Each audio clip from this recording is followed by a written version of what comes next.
En este tercer domingo de Adviento, el Evangelio vuelve a presentarnos la figura de Juan el Bautista, que ya habíamos escuchado el domingo pasado, este hombre que anunciaba la llegada inminente del Mesías, este profeta, el último de los profetas, nos dirá también Jesús hoy en este Evangelio, el último de los profetas del Antiguo Testamento, el último eslabón en esa cadena de anuncios de la llegada de la salvación.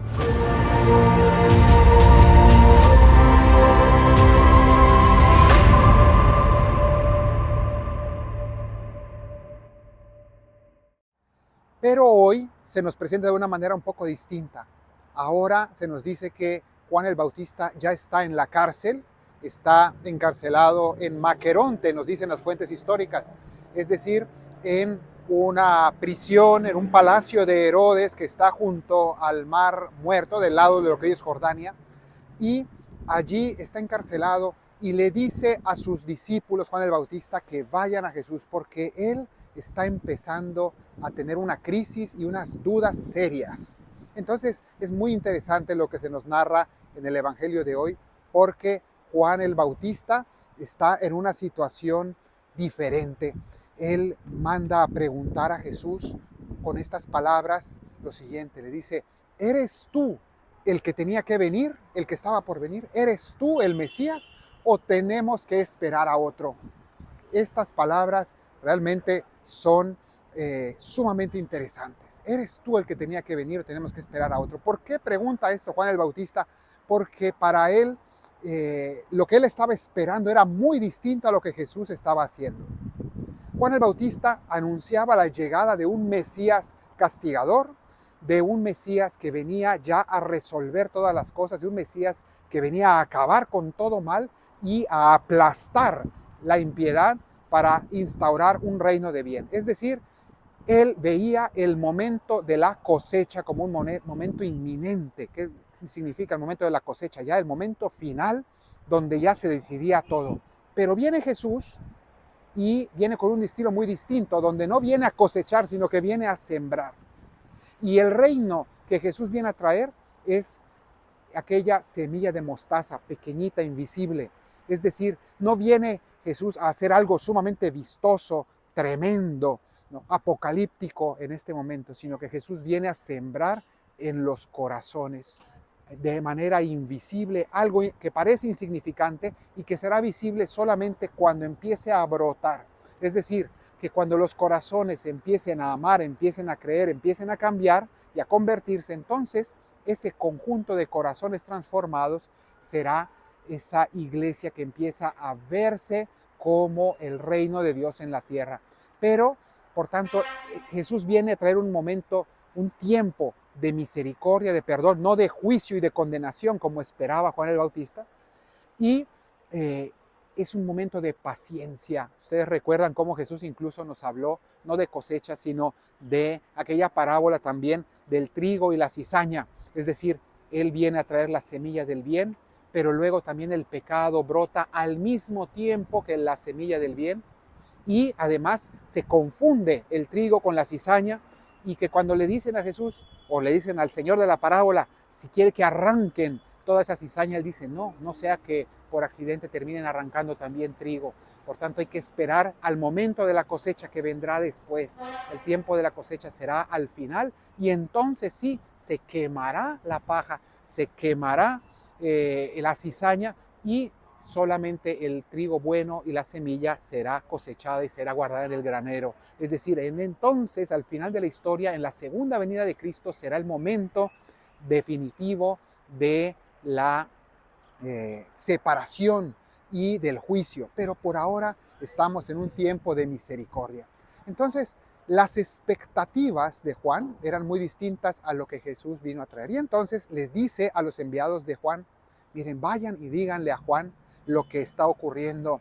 Los ciegos ven, los cojos andan, los sordos recuperan el oído, hay sanación, los muertos resucitan. Es decir, yo no he venido a destruir, sino he venido a transformar en bien, he venido a traer sanación, he venido a traer felicidad, he venido a traer consuelo se están cumpliendo las profecías, concretamente se refería a la profecía de Isaías que hemos escuchado hoy en la primera lectura, y está llegando el reino, pero de una manera silenciosa, de una manera hermosa, real, pero distinta a las expectativas de Juan, porque Juan todavía tenía las expectativas del pueblo judío, de una visibilidad tremenda, grandiosa, impresionante.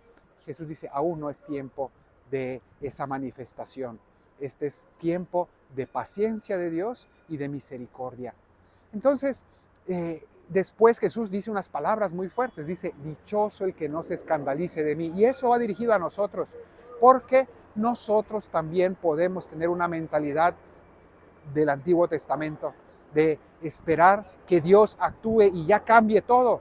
¿Cuántas personas nos dicen, bueno, Jesús decía que era el Mesías, pero seguimos viendo hambre, seguimos viendo guerra, seguimos viendo el mal en torno a nosotros, seguimos viendo el pecado incluso dentro de nuestra propia vida? ¿Dónde está la salvación de Cristo?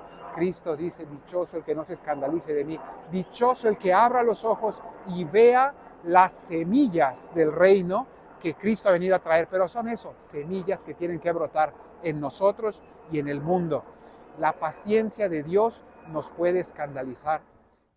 Es verdad que no siempre es fácil encontrar dónde están los efectos de la salvación del Señor en el mundo, porque en cierto sentido vivimos en medio de un claroscuro en el cual no sabemos a veces si es que está anocheciendo o está amaneciendo.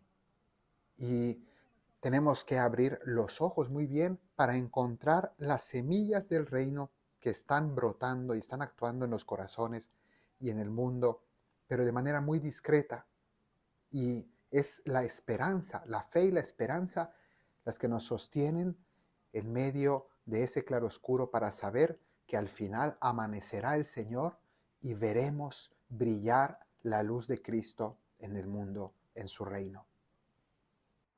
Entonces el reino llega así, de una manera distinta a nuestras expectativas. Entonces en este Adviento es tiempo también para revisar cuáles son nuestras expectativas, cuántas veces nuestra impaciencia no es compatible con la paciencia de Dios, con el estilo silencioso de Dios. Dichoso el que no se escandalice de mí. Y después Jesús habla de Juan el Bautista y empieza a decirle a la gente que está ahí a su alrededor que Juan el Bautista realmente era ese profeta esperado, anunciado, ese Elías que tenía que regresar al mundo antes de la llegada del Mesías. Es él, el mayor y el último de los profetas del Antiguo Testamento. Y después dice, Juan es el más grande de los nacidos de mujer, pero el más pequeño del reino de los cielos es más grande que Juan. ¿Qué significa esto? Significa que por un lado hay una alabanza a Juan y a todo lo que él representa, que es lo mejor del judaísmo, ¿no? Lo mejor del Antiguo Testamento. Dice, es un hombre admirable, es un verdadero profeta, todo su mensaje es válido, su mensaje de penitencia, su mensaje de conversión, su vida de testimonio, una vida muy radical, la de Juan el Bautista.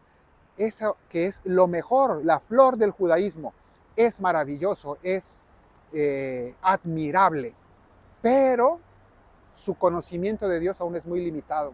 Y el más pequeño del reino de los cielos significa de los discípulos de Cristo, los que ya conocen al Dios de Jesucristo, ese incluso el más sencillo, el más ignorante de los cristianos, tiene un conocimiento de Dios superior y tiene una ventaja mucho mayor a todo lo bueno que tuvo el Antiguo Testamento. Entonces, en cierto sentido, es una comparación para decir que este nuevo conocimiento de Dios a partir de Jesucristo, esta revelación distinta, el Dios de Jesucristo, el Dios de la misericordia, de la paciencia, del consuelo y del perdón, que vendrá a juzgar a vivos y muertos al final de los tiempos, pero que en este momento nos ofrece con humildad, paciencia y misericordia, ese Dios es el que tenemos que esperar ahora, y ese es el que Jesucristo alaba hoy y dice, el más pequeño del reino de los cielos es más grande que Juan el Bautista. Pidámosle al Señor que nos conceda conocer lo que Él nos viene a anunciar, a no escandalizarnos de Él y que en este Adviento abramos nuestro corazón a este mensaje del Evangelio. Que el Señor te bendiga desde Sion, el que hizo cielo y tierra, en el nombre del Padre y del Hijo y del Espíritu Santo. Amén.